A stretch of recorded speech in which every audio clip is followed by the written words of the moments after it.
Grabe naman yan. Grabe naman yung ginagawa nyo. Nakuha na ng kamera na kung saan sinaktan si Mike Defensor ng mga BJMP officer. May mga vlogger na nagsasabing sinapak daw. Naku, ito panoorin po natin ang video na kung saan ay ewan ko lang bakit ganito yung galawan po ng mga BJMP officer dyan kay Mike Defensor. Bago natin panoorin ang video na ito, ay shoutout muna kay Joey Washington. Ay isa po yan sa madalas na nagpo-forward sa atin ng mga update tungkol po sa mga nangyayari ngayon. Ito po sa post po, maraming mga nagsisend kasi sa atin ng video kaagad sa nangyari po dyan ngayon.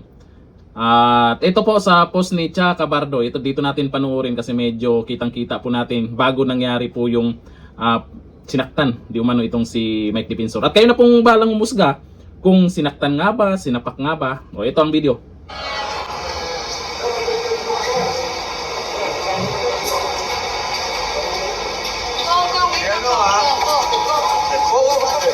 Oh. Grabe naman. Grabe naman yan. Grabe naman yung ginagawa nyo. Grabe, ulitin nga natin kung ano talagang nangyari. Ayan, lumabas na sila.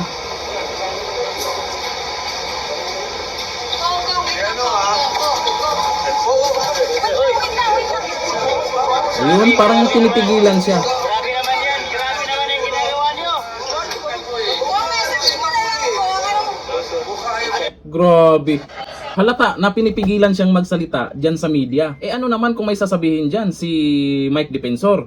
Takot ba kayo doon sa sinasabi niyang sila yung nagsasalita ay pinakulong tapos yung mga nabanggit niyang pangalan na sangkot di umano sa flood control, yung mga binuking ng ex-marines? Eh hindi naman dapat ganyan yung pamamaraan nila. Ewan ko lang kung nasa tama na yung galawan nila ngayon dyan kay Mike Defensor kasi ay sa nakikita natin ng video, hindi naman klaro na sinapak ba talaga pero nasaktan na rin siya doon sa ginawa po ng BJMP officer. Doon sa ginawa nilang ganun dahil may katanungan lang naman yung media dyan at dandyan din po yung mga kasama nating vlogger. Siyempre, gusto nilang malaman kung ano yung update dyan sa kaso. Eh kung ayaw nyong pagsalitain itong si Mike Defensor, dapat hindi nyo pinalapit sa kanya yung mga vlogger or media. Eh nandyan eh.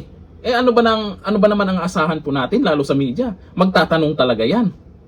Kayo, ano sa tingin nyo sa napanood nating video, tama lang ba yung ginagawa nila kay Mike Defensor? O sobra na? Ganito lang, thank you. Bye-bye.